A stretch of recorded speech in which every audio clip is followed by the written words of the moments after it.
Welcome to Seeking the Sacred Self. I'm your host, Naomi Rozak. Today our topic is moving from self-doubt to self-trust. And with your permission, I want to speak a little more openly and vulnerably about something I'm in the middle of rather than something I've completely figured out. I think on some level, we all want to know that we're not alone and that other people go through the same hard things we do. And it's true that I've healed a lot, I've grown a lot, but it's also true that I'm always healing and always growing. And sometimes I have periods of rest, which feel really great. But then some new challenge or new growth opportunity comes up, and I have to feel the new fears, the new doubts, and have new things to figure out. This podcast is about self awareness and how it asks us to notice the self, if not at every moment, to be regularly aware of what's coming up inside, right? And this journey of self doubt to self trust is a lesson I've been learning for at least 8 months. It's my growth area right now. And so I'm just going to share where I am. So, what's been happening recently is that I'm being inspired or challenged to go a little deeper in vulnerability and to share that openly, like on this podcast and this episode. Last week, I shared a bit about my upbringing and felt a bit nervous around that. And this week feels a little exposing too. And then there's other things happening on the periphery. I was recently invited to be a guest on a different podcast in a month or so, and I felt pretty excited about it. And then I was asked if the topic of faith or not would work for me. Contained in that topic is the idea that after leaving a church like the one I was in, people come to a crossroads of choosing to remain Christian or to leave their ideas of God, or maybe they move into a different spiritual direction or become agnostic or atheist. And sometimes it's a winding path through a few of those. And so when I saw that topic, I instantly had a fear response, like a white hot shot of fear from my toes to my head. And there are a few reasons for that. Spirituality and my journey from Christianity to not being Christian is one of the hardest things for me to talk about.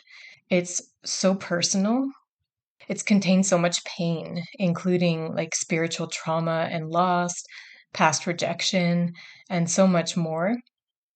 And even though I've worked through a lot of that, it's not ever going to be this topic that feels so comfortable to me. And part of the reason for that is it brings up a lot of conflict and places where there are division in our world. The last thing I want to contribute to is division.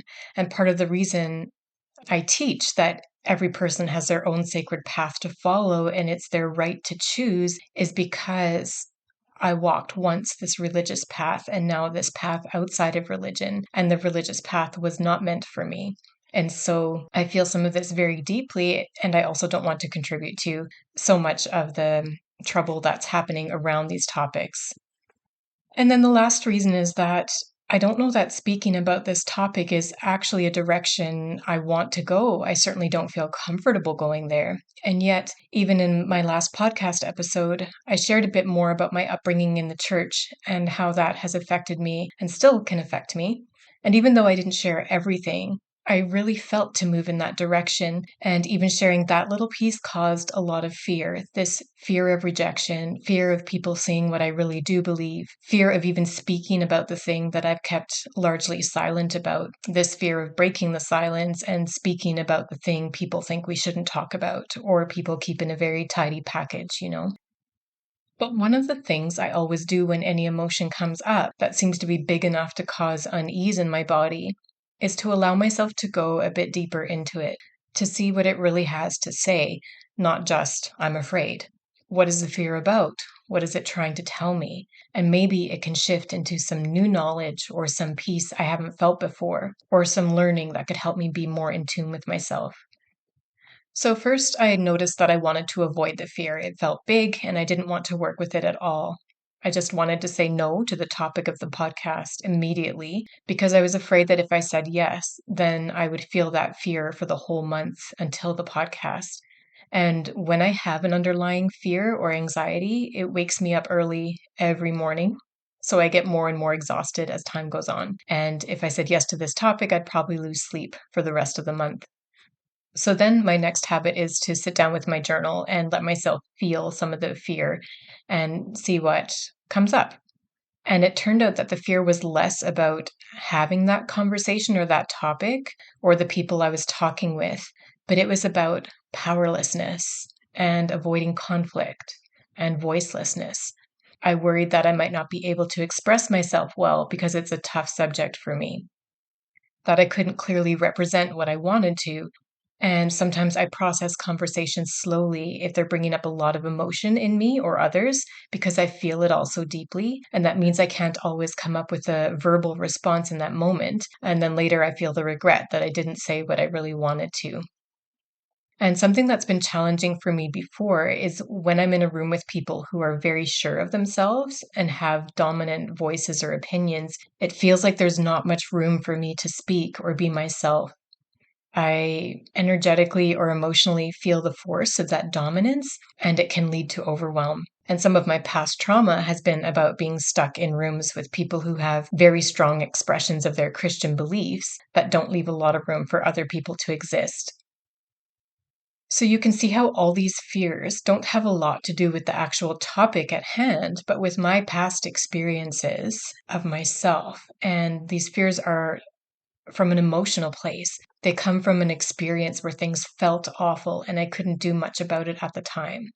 And they come from self doubt, doubting that I'm capable, doubting that I can support myself or ask for support from others, doubting my ability to calm myself in an emotional moment, doubting that I can conduct myself through conflict in a way that feels full of integrity, doubting my ability to speak well about my own experience, and worrying that others might be trying to put their viewpoints on me in a way that feels forceful, and I won't be able to emotionally stand my ground or speak my truth. That's a lot of swirling thoughts and emotions to work through. So, those are signs of self doubt, and let's talk about what these signs are. It starts with a lot of swirling emotions, high emotionality, and it might come out in fear or anxiety, but also irritability, high reactions to small things, overwhelm. For me, I'll also start to procrastinate, especially in the exact area where I'm doubting myself. But how I function in other areas of life also goes down a little. Everything seems harder, like I'm fighting through sludge to accomplish things I'd normally be able to do pretty easily. And then I also get a lot of overthinking, too many thoughts, arguments with myself, a feeling of being caught between my head voice and my feelings voice. I'm trying to figure out a path forward, but every idea I have seems to have a bad ending to it. And the fear is so big that I'm not sure I can actually make any of those ideas happen. And if you boil the thoughts and feelings down to one thing, it's the words, I can't do, or I'm not good enough to, or what if this goes wrong? The doubt being that you can't handle the results of trying that thing. Self doubt can be petrifying, turning us to stone and immobility. If we aren't careful, that's how we will live, constantly caught in self doubt and unable to change our lives into what we actually want deep down because we are afraid. And the fear comes from places where we just aren't sure that we have what it takes. So let's talk about when self doubt comes up in our life. Why does it appear? Self doubt comes up when you want to grow, change, or heal, when you want to shift from who you are now to a more enhanced version of you. Self doubt will never challenge you as long as you stay the same shape and size, emotionally and mentally and relationship wise, as you already are.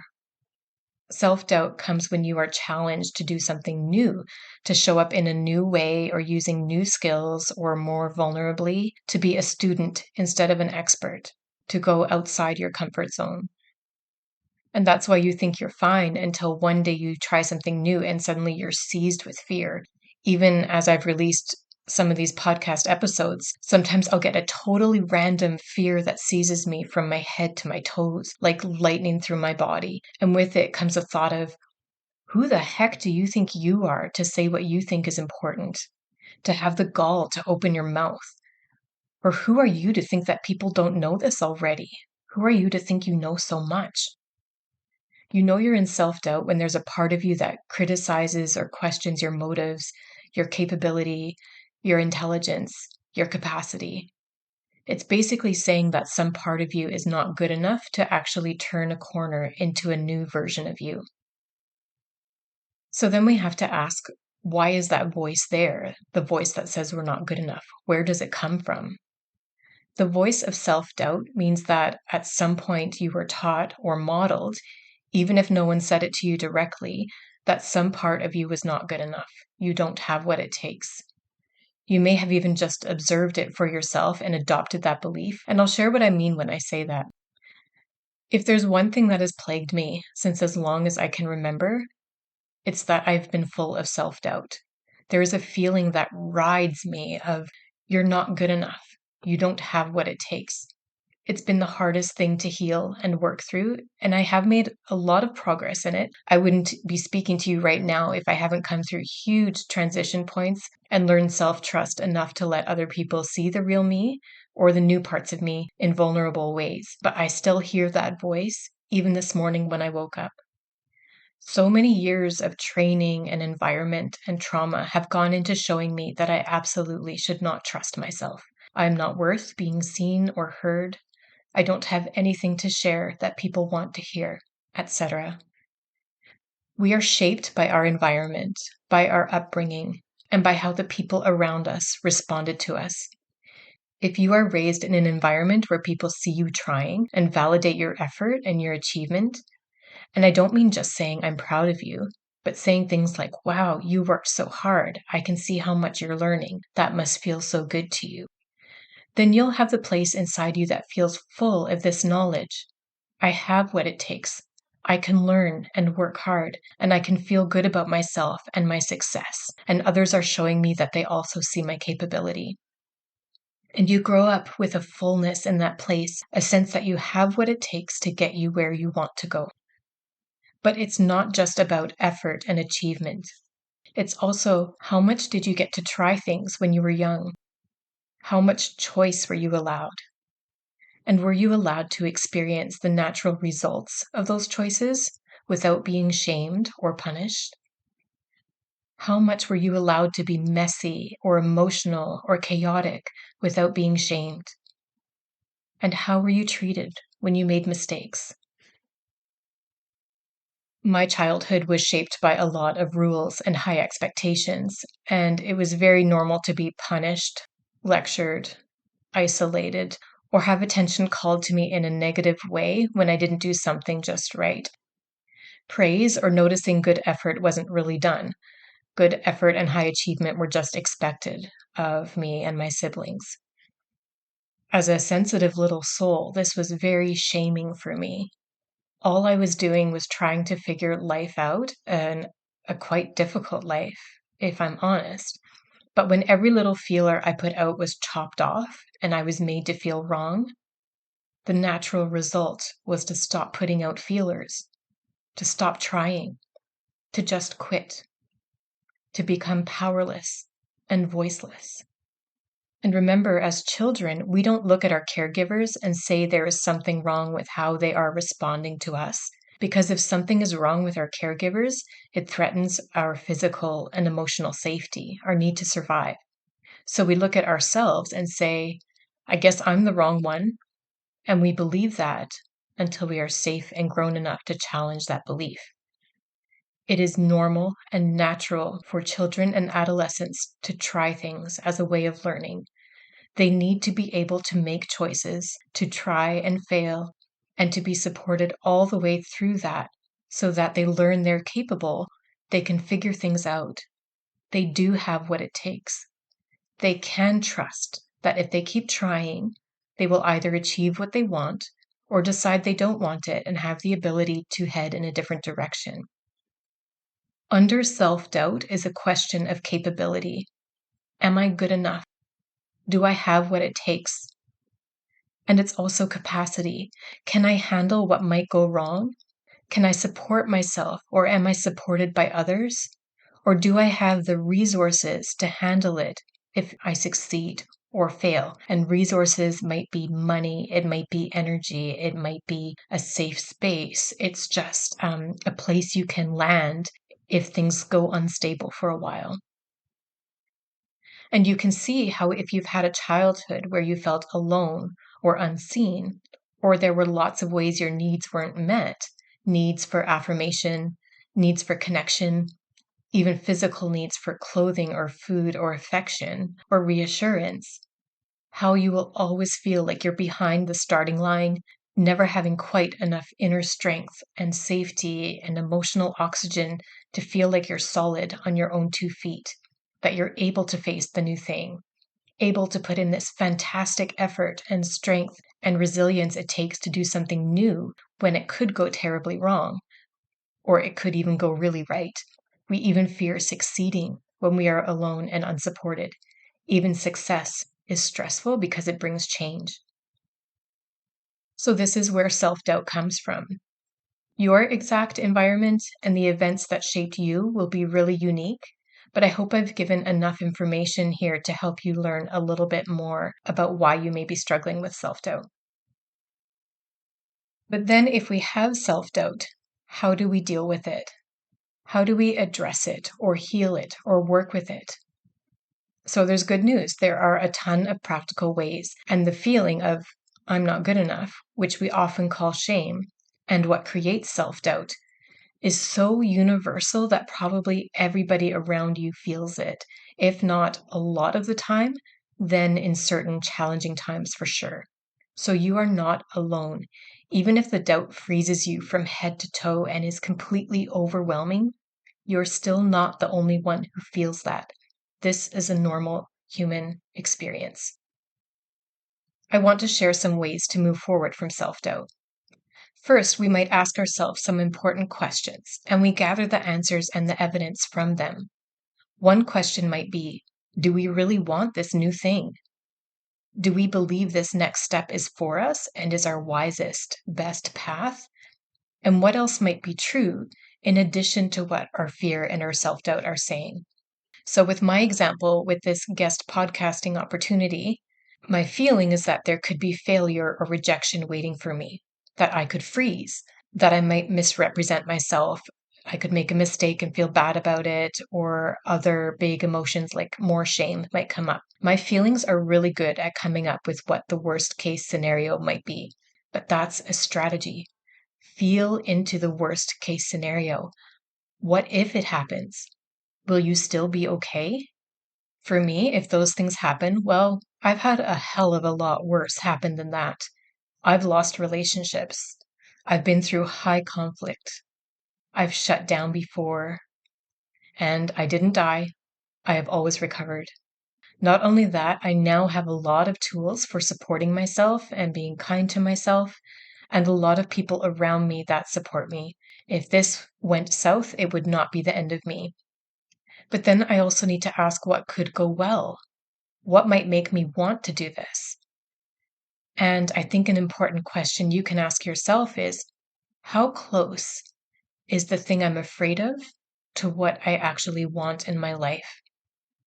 I'm beginning to learn the relationship between great fear and great desire. The things I'm most afraid of are often the things I actually want. I want to be fully seen in relationships, not having to hide any part of who I am. I want to share my knowledge of our inner worlds with others. I want to talk about spirituality more openly. And I want to grow my reach so that more people can become self aware and begin to trust and heal themselves. That the people who need to hear what I have to offer can find me and hear it. I want these things so badly. And these are the areas of greatest fear for me. So I need to acknowledge that where I am most afraid, it's worth diving deep into these and examining them because they also contain what I really want to do. So then the follow-up question is, what is the evidence that I could be fine if I do this? How much do I want this? And how much possibility could be inside this opportunity? The more I thought about it, the more I realized there are a few voices like mine, which is spiritual but not Christian, speaking to the audience of this podcast, which is people who have left the church that I was in.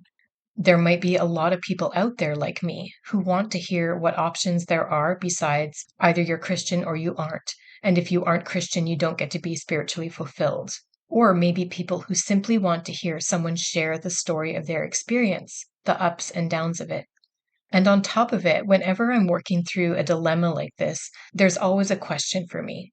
I'm being asked to do this thing. I feel afraid. I want to not do it, but first I want to know, is it best for me to do it or best for me to refuse it? Because I want to do what's best for me and others, even if it means I have to go through some difficulty. But it means I don't want to just give in to what I feel.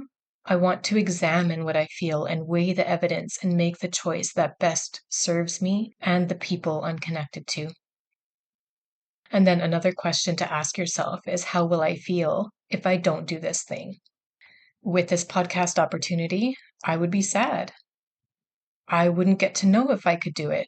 So I'd miss out on some pride or joy or fulfillment. If I'm doing something that might benefit others, they might miss out too. And they'll just never know how I could have grown or what could have happened. And even, within a week or a month, I might feel regret that I didn't believe in myself and that I didn't try. That's my truth in this specific circumstance. But for you, or maybe if I was going through something else, I might have a different answer. Maybe I realize this thing I'm being challenged by, where I doubt myself, doesn't feel important to work with right now. Maybe it's not a time to be more vulnerable. Or maybe I'm only doing this because someone else thinks I should. And then I can let go and figure out where I really want to put my attention.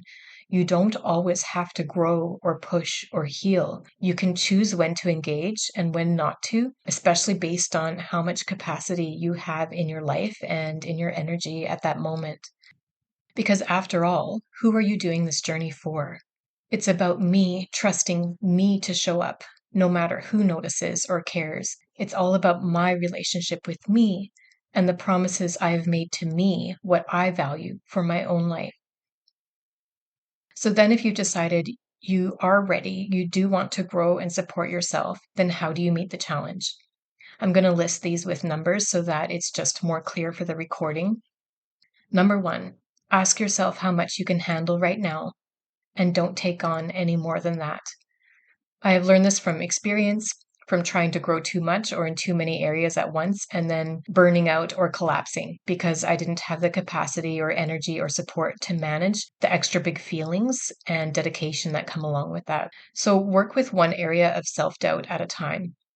Figure out where you're going to grow first and focus there while keeping everything else as stable as possible to support you until the new thing feels better and you're more confident. And if you've already committed, see if there's another area of life where you can lower your demands and pull back a little. We don't have to take huge leaps and risks in either growth or healing. If you're in a time of intense healing, maybe you want to space out your appointments a little more, or take a little more time for rest.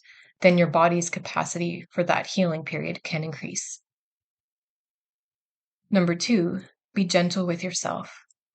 Acknowledge the scope of what you're doing, how big it is, how scary the feelings are, how hard you're trying, even if it feels like you're not succeeding at all.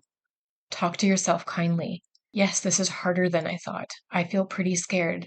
This is a lot for me. And it will help your body to feel more at peace through the change. Number 3, listen to yourself as it expresses what it needs. I'm not saying this comes easily or naturally, but it's worth it to start hearing your needs and giving back to your body and self what it wants. Think rest or ease or less tasks or time to play or hydration.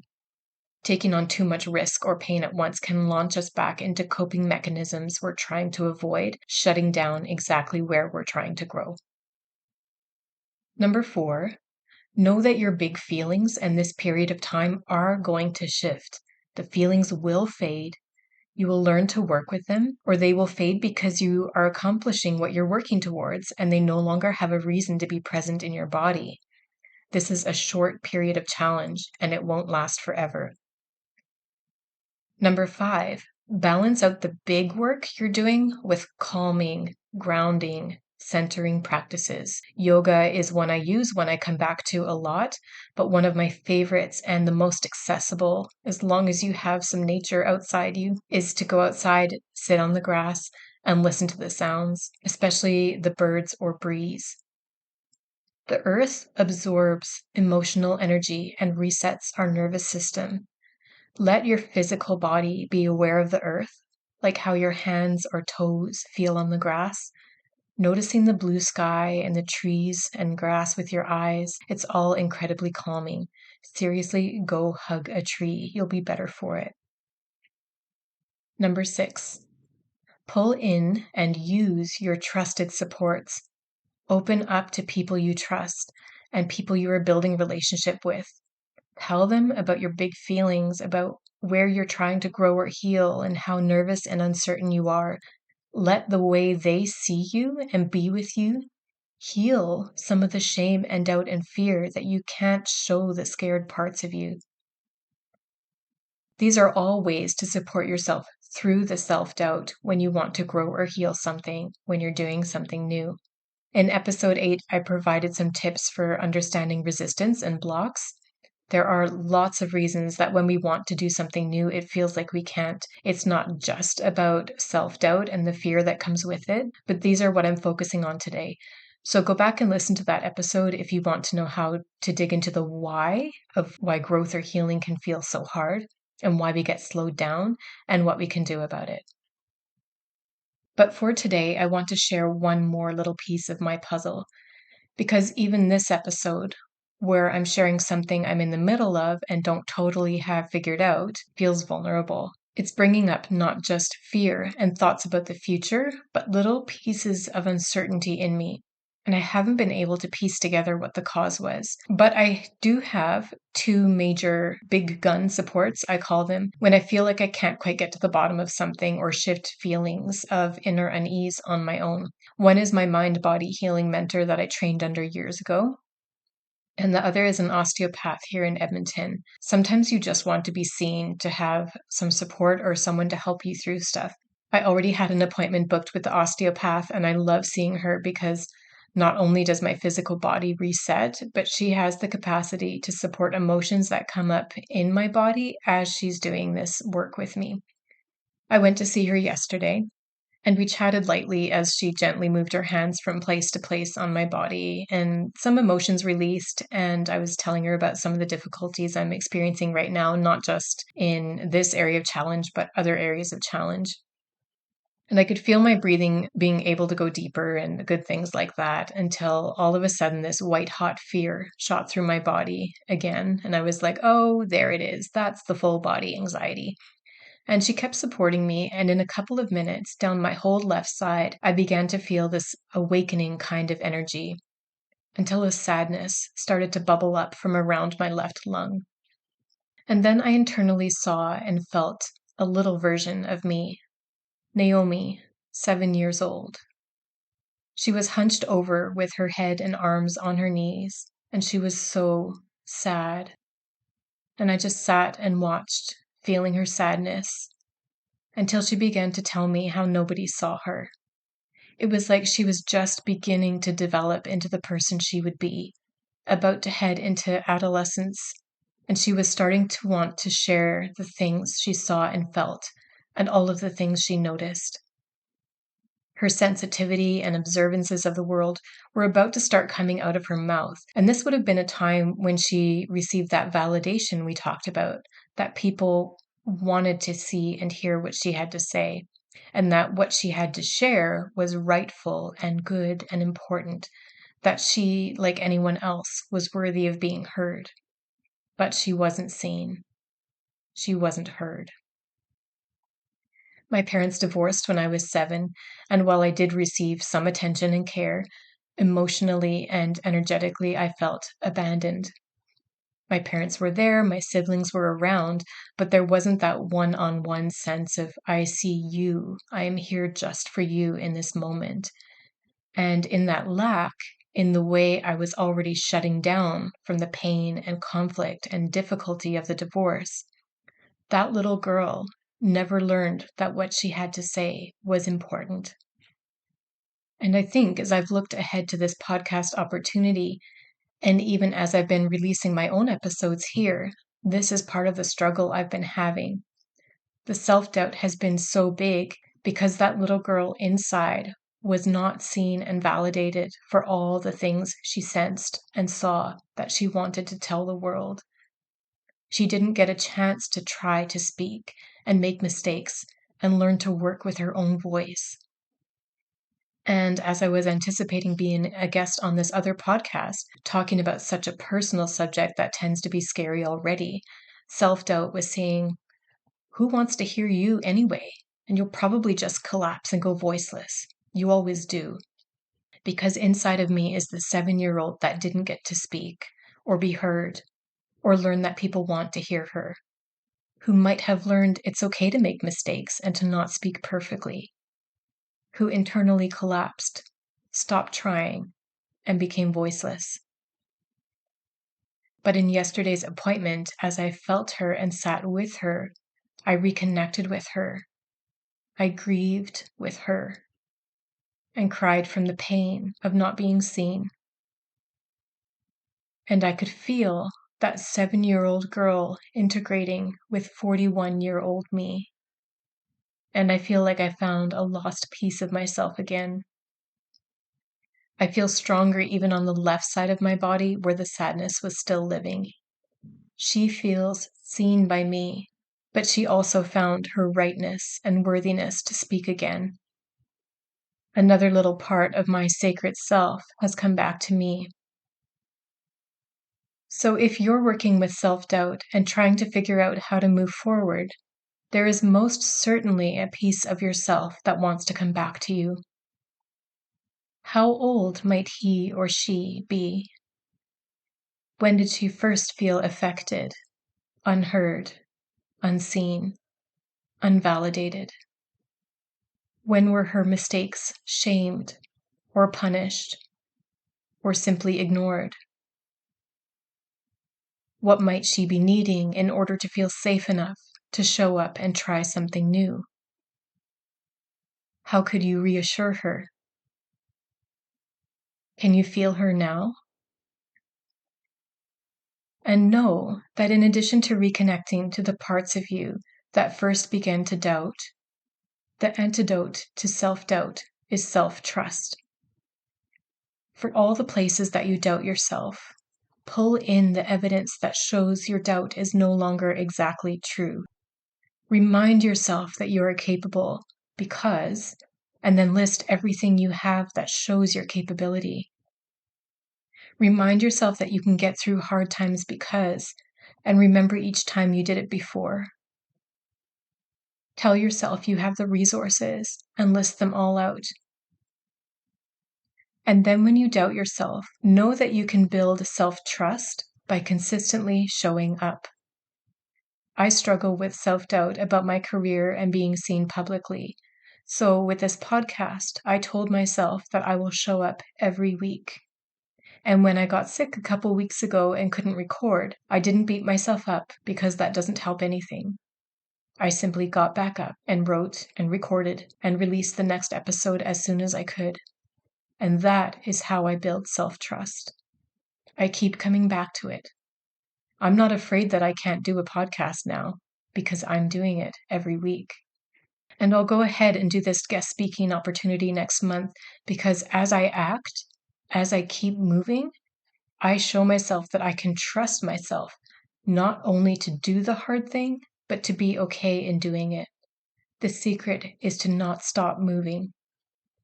Allow yourself to feel what's coming up. Figure out how you're going to support yourself. Learn what you need to learn. Change direction or speed if you need to, but then keep going. When you get stuck in fear and anxiety, understand it, but then take action. And your action will do away with the fear because you have just proved to yourself that you are capable And you can do the things you're afraid of. And you can face the fear even if the thing doesn't turn out the way you want. What you will be dealing with then is reality instead of anticipated disaster. And reality is 100% more easy to deal with than our fear of the unknown. And you will start to trust that you are good enough and you can do hard things because you just showed yourself how. How can you notice and acknowledge all the ways you have showed up for yourself over the years, even when you doubted, even when you were petrified with fear? How can you honor that fear that you feel? How can you support yourself to take the steps you want to take? And can you see that at your core, you are already all that you need to be, and that in the end, your desire to become all that you already are inside can move you past the fear and into everything you want to be. Thank you for listening. I hope this episode has helped you in some small or large way, and I would be honored to hear any feedback you have. You can reach me on Instagram at Sacred Self Guide. I'll put it in the episode description, and I'll see you next time when we go a little deeper again.